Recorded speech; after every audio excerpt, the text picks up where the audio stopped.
Sir, speaking of Vice President Leni Robredo, do you have any plans na bigyan na nga siya talaga ng cabinet post or any plan for her? Is that a question or a suggestion? No, sir, a question, A sir. question. Okay, I'll satisfy everybody because that is the question that everybody, every media that I get to meet, especially up and close personal, they always say, anong ibigay mo kay Leni? Now, are you a friend of Leni? Do you have a way of communicating with Leni Robredo, the Vice President? Can you call her now? No, sir.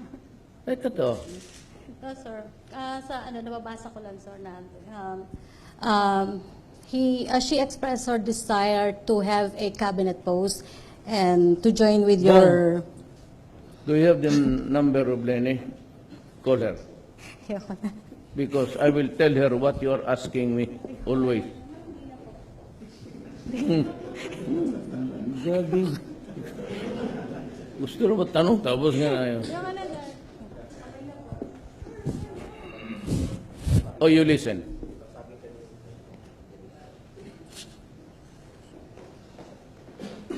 Ma'am Leni. Ay, it is afternoon pa pala. Good afternoon. Nandito ako sa opisina ngayon. Tinatanong ako ni Rocky Ignacio sa Malacanang Press kung bibigyan ko raw kayo ng pwesto sa kabinete. Yun ang tanong niya. Pwede kong sagutin?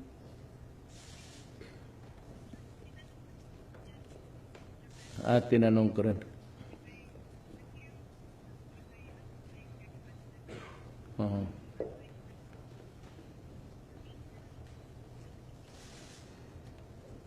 Kasi panay kasi ang nahihiya na ako, ma'am eh. Yang nakikinig ang buong cabinet, ma'am. Pati yung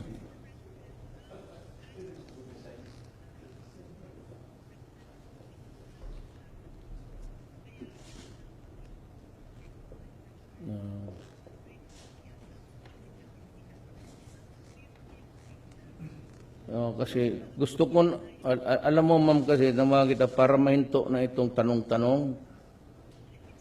Pwede po, kaya nga do not be apologetic, but gusto ko na itong tanong. Pwede ka housing, ma'am? Can you be the housing secretary? Tanggapin mo, ma'am? Yes.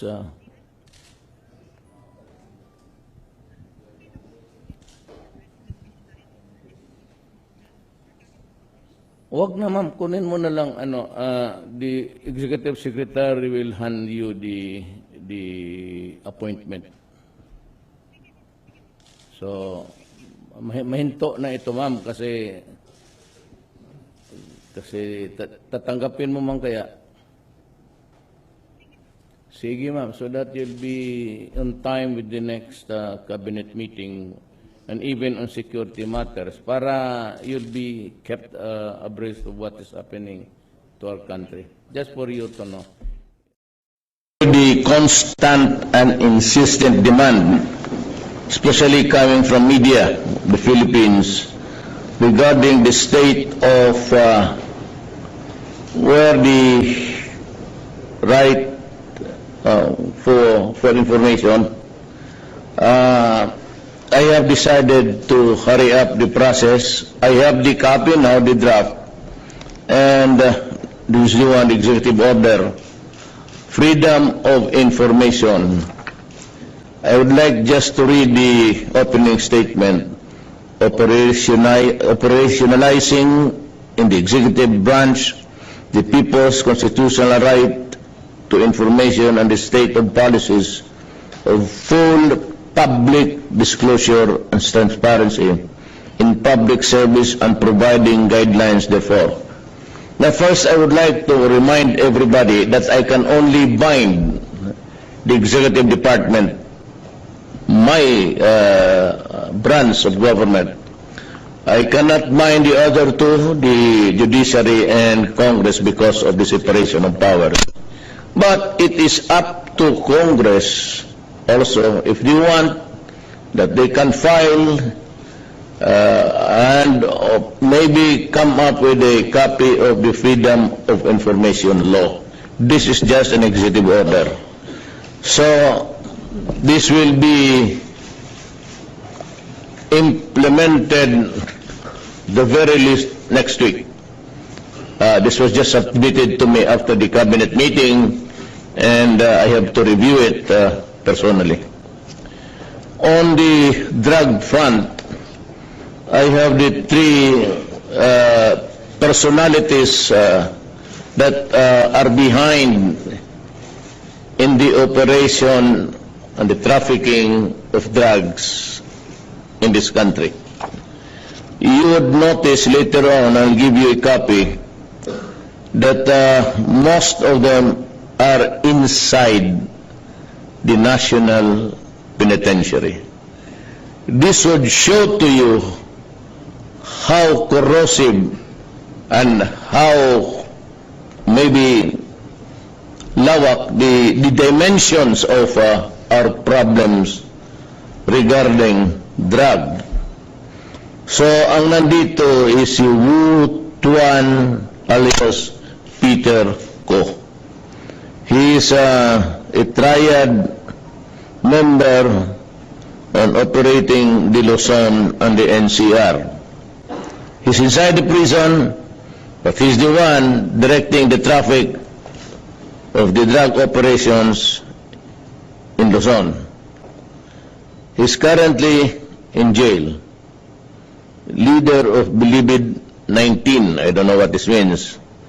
And the other one is Peter Lim alias Jaguar, triad of the Visayas. Now, there was an earlier report that a certain Jaguar was killed in Cebu, or I do not know, for lack of information. But he's dead, but he's not the Jaguar that is the leader of the operation for the Visayas.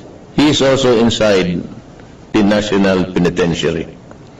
And because there is the level of participation, you would notice that Garbo is indicated in the line of hierarchy. And the other one is Herbert Colanco. He is also inside the prison. I was informed that he is the son-in-law of the mayor of Osamis, Aldong Parahinog, and is the husband of the vice mayor, who is the daughter of Parahinog. He is also one of the identified members of Coratong Baliling. So, hindi ko maibigay sa inyo. This is the matrix of the diagram of the extent of the operation in the Philippines. Because I was asking for more dossier, and I have to read the documents or the reports of the intelligence gathering of the different branches of government. Hindi ko po nabasa. Ayaw kong this is a mix of Chinese mayors. Maraming mayors dito. As you would read later, or no later when I release this finally to you. We'll just compress it. But ngayon lang binigay sa amin sa briefing, and I said I am hesitant really to, condemn a person with baka ang tingin ko would not really be sufficient to place his name in this matrix. But ito na yun, kompleto na yung study natin. And talagang binabastos tayo ng mga drug people. You know, one I said, they're destroying the country and they're destroying the youth of the land. So my appeal to them is, since they are beyond redemption, if they can stop and commit suicide, because I will not allow these idiots to run the resort. Not during my watch. So ito sila, pag nalaman na nandito, they better come up with something that is really very good. We have a mayor there, maraming mayor dito. We have the mayor sa Mindanao, puro mayor, may babae pa. You know, I do not know the reason why intelligence people would not want me to mention it. But itong si Kulangko, now that I know from the intelligence gathering that he was connected with also Richard King, I would like to bring this matter out, because King was that person who was killed, I was still mayor, about a year ago, or 2.5 years ago, na pinatay, who was into this pyramiding thing, and ito yun siya. Now, he was killed at the lobby of his building, and there was a lot of speculation that was weaved around the incident.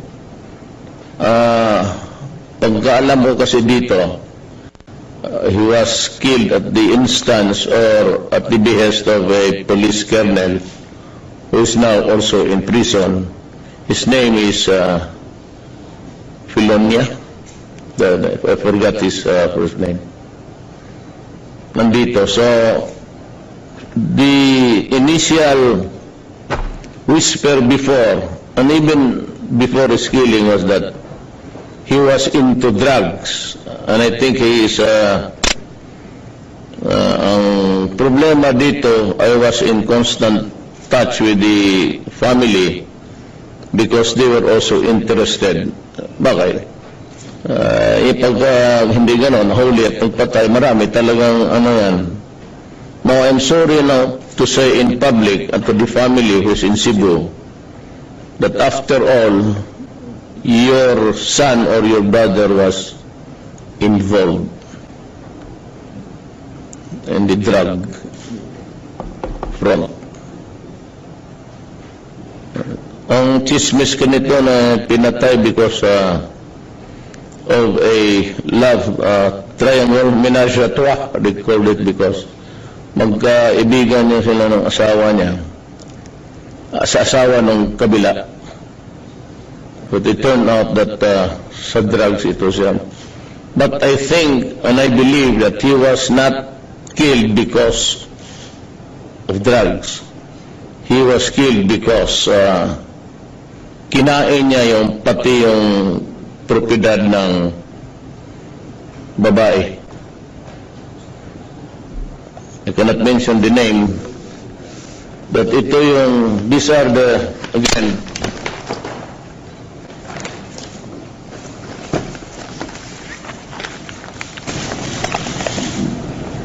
maraming mga mayor dito. We are running the show. The next presentation would be after I shall have reviewed them, the files, the documents against them, and I'm satisfied. Bibitawan ko na to. And malawak to, mga mayor, karamihan. Police, Chinese, pati mga mayor.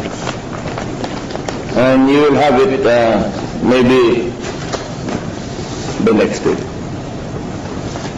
So that is the presentation for the day. Para malaman lang rin nyo, it's really very sad alam mo, Peter Go, Peter Lim, then on the line of the structure is Marcelino Garbo, retired, and Herbert Colanco. He's not at large. He goes in and out of the Philippines. Kapatay na to. Well, somebody should tell him that he is wanted. Ito naman to, hindi naman ito talagang wanted because we have to add our evidentiary thing. But they would be considered persons of interest. Na ito si Peter Lim, according to the Chief PNP, he goes in and out of the Philippines from China. Now, if he has friends here, sabihin mo sa kanya, the moment he lands at Naya, he will die. He will die. Might as well, because I'm sure the Chinese authorities are listening now. Better tell him, do not come back to the Philippines anymore. The moment he steps out of the plane, he will die. That is my assurance to the people of the Philippines. How? Ay, hindi na bale. Basta wag na siyang pumunta dito. Now, because of the communications, they can always run the show even outside of our country. That is given. Meaning to say, most of the operators and most of the shadows come from the outside. They are jettisoned in the high seas. And yung iba, meron ba nilalagyan nila ng GPS just to facilitate the location where the drug was thrown overboard.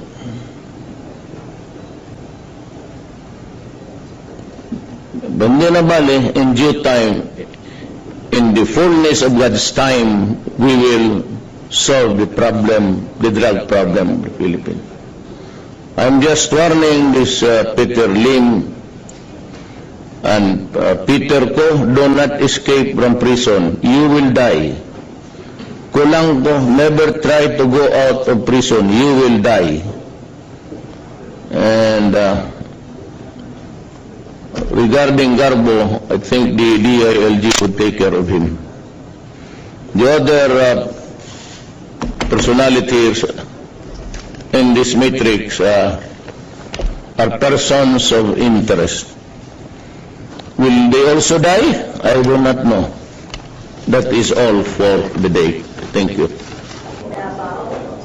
Reporters are asking kung, kasi I think you're leaving for Davao tonight, sir.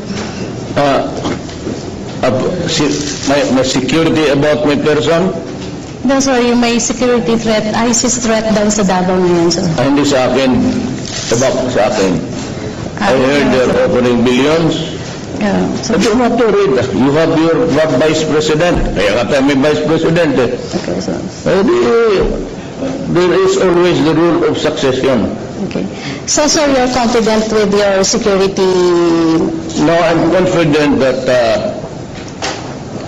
God will decide everything. If God does not want me to die, I will not die. But if God wants me out of the scene, I will be gone. So, babay na lang. Okay, sir. That is just that's the story going around that they are going to raise funds. Alam mo, the armed forces will not take it sitting down. The Philippine National Police, even if I'm gone, they will not allow these animals to Yes, sir. have their day. You can be very sure that one of them, but also, be as, Lene, if she becomes the president, will also be harsh. Kasi we're talking about the welfare of the country. I'm very allergic if it becomes an interest that would affect the country. Masyado akong lalo na itong drug, criminality, kidnapping. So I'd like to ask also the police and with the participation now of the military, I'd call them to help. Do not forget the kidnap or ransom. But you might want to know that yung mga kidnap or ransom, murder for hire, they've shifted their operations, money-making schemes dito sa drugs. Mas dali gawin with the least danger to themselves. I'm sure as the drug problem would go down, then you expect the criminality of drug for hire and kidnapping will also rise. It does never end. You know, for as long as we have a society, for as long as there are laws that allows men to do this freely, they can do it because we do not, this is not a fast state. This is not a state where you can just stop a civilian and search this person and ask questions. That is not allowed under the law, our laws. Kaya nagkakaroon tayo ng problema na in autocratic countries mahirap. Talagang tapos naman may death penalty, dito wala. So yan that is really the meat of the problem.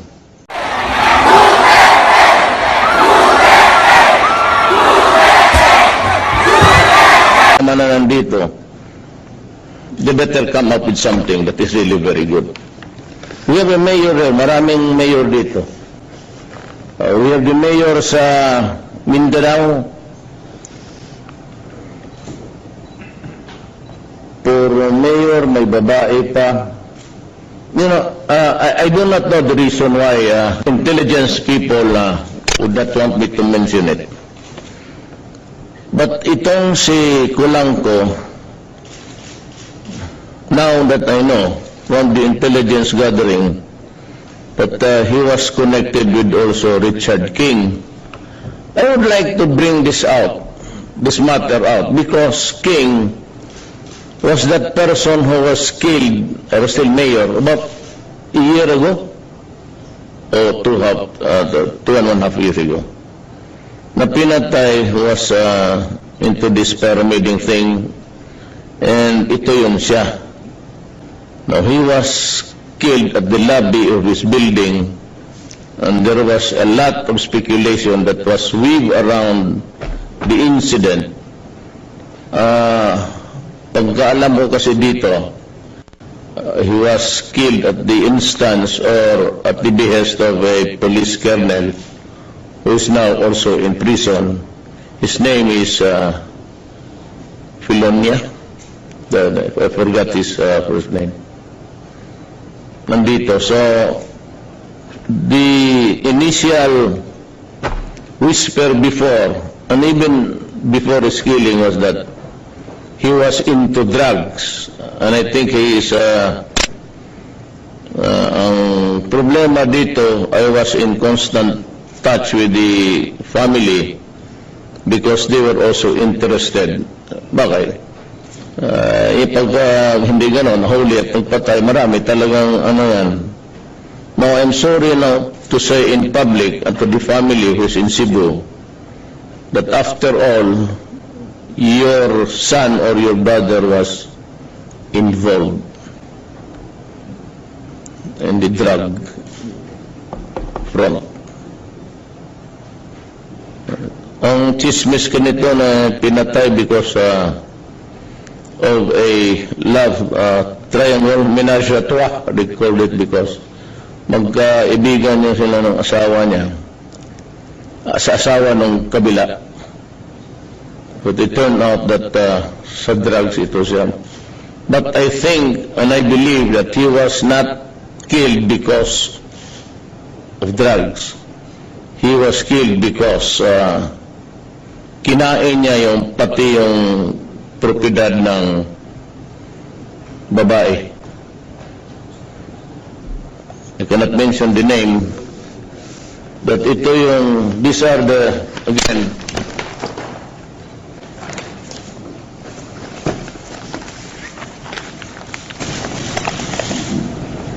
Maraming mga mayor dito. We are running the show. The next presentation would be after I shall have. Sir, speaking of Vice President Leni Robredo, do you have any plans na bigyan na nga siya talaga ng cabinet post or any plan for her? Is that a question or a suggestion? No, sir, a question, A sir. question. Okay, I'll satisfy everybody because that is the question that everybody, every media that I get to meet, especially up and close personal, you'd always say, anong ibigay mo kay Leni? Now, are you a friend of Leni? Well, do you have a way of communicating with Leni Robredo, the Vice President? Can you call her now? No, sir. Ito to. No, sir.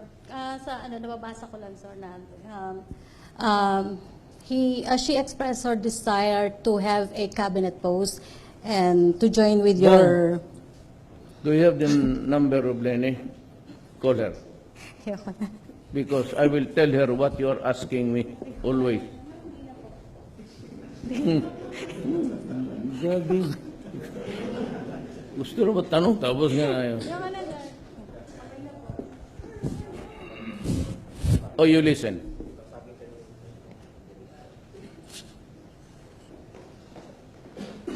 Ma'am Leni, it is afternoon pa pala. Good afternoon. Nandito ako sa opisina ngayon. Tinatanong ako ni Rocky Ignacio sa Malacanang Press kung bibigyan ko raw kayo ng pwesto sa kabinete. Yun ang tanong niya. Pwede kong sagutin?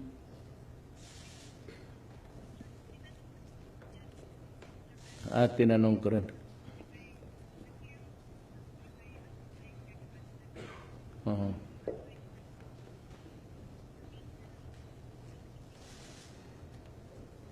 Kasi panay kasi ang nahihiya na ako, ma'am eh. Yang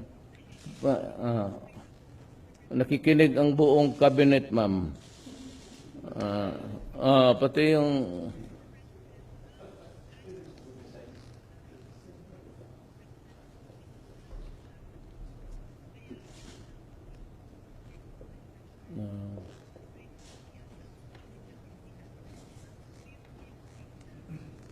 kasi gusto ko, alam mo, ma'am, kasi naman kita para mahinto na itong tanong-tanong.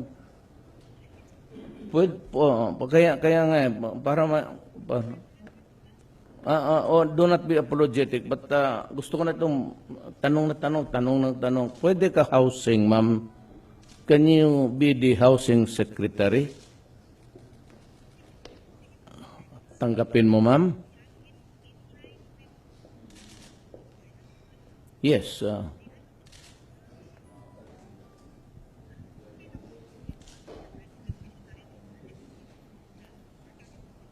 Wag na, ma'am, kunin mo na lang the executive secretary will hand you the Review them, the files, the documents against them, and I'm satisfied. Bibitawan ko na to. And malawak to, mga mayor, karamihan. Police, Chinese, pati mga mayor. And you will have it maybe the next day. So that is the presentation for the day. Para malaman lang ninyo, it's really very sad. Alam mo, Peter Lim, then on the line of the structure is Marcelino Garbo, retired, and Herbert Colanco. He's not at large. He goes in and out of the Philippines. Kapatay na to. somebody should tell him that he is wanted. Ito naman to, hindi naman ito talagang wanted because we have to add our evidentiary thing. But they would be considered persons of interest. Ito si Peter Lim, according to the Chief PNP, he goes in and out of the Philippines from China. Now, if he has friends here, sabihin mo sa kanya, the moment he lands at Naya, he will die. He will die. Might as well, because I'm sure the Chinese authorities are listening now. Better tell him, do not come back to the Philippines anymore. The moment he steps out of the plane, he will die. That is my assurance to the people of the Philippines. How? Ay, hindi na bale. Basta wag na siyang pumunta dito, no? Because of the communications, they can always run the show even outside of our country. That is given. Meaning to say, most of the operators and most of the shadows come from the outside. They are jettisoned in the high seas. And yung iba, meron ba nilalagyan nila ng GPS just to facilitate the location where the drug was thrown overboard.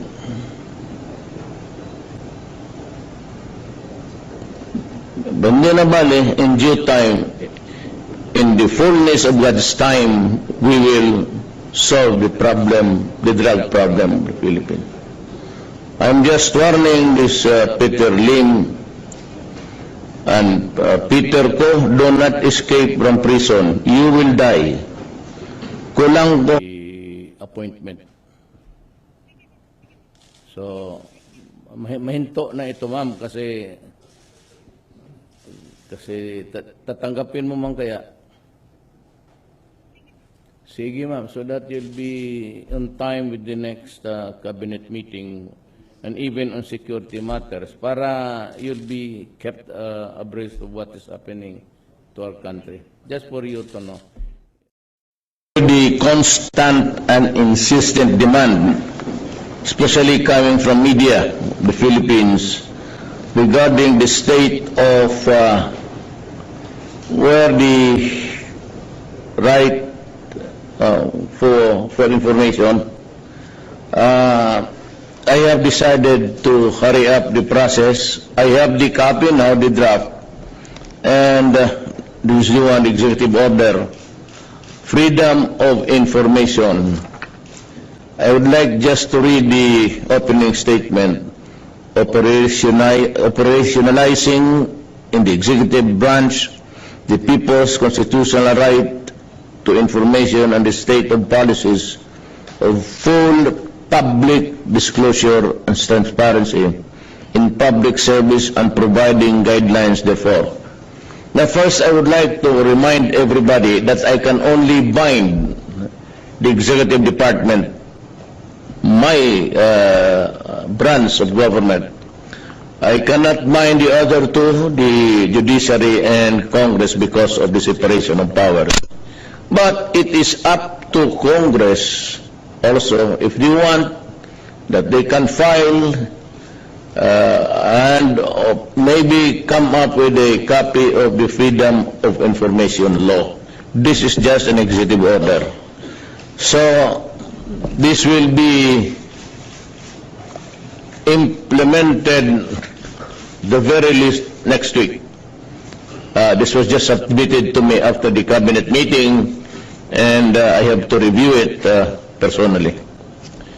On the drug front, I have the three personalities that are behind in the operation and the trafficking of drugs in this country. You would notice later on, I'll give you a copy, that most of them are inside the National Penitentiary. This would show to you how corrosive and how maybe lawak the dimensions of our problems regarding drug. So, ang nandito is si Wu Tuan alias Peter Ko. He is a triad member on operating the Luzon and the NCR. He's inside the prison, but he's the one directing the traffic of the drug operations in Luzon. He's currently in jail. Leader of Bilibid 19, I don't know what this means. And the other one is Peter Lim alias Jaguar, triad of the Visayas. Now, there was an earlier report that a certain Jaguar was killed in Cebu or I do not know, for lack of information. But he's dead, but he's not the Jaguar that is the leader of the operation for the Visayas. He is also inside the National Penitentiary.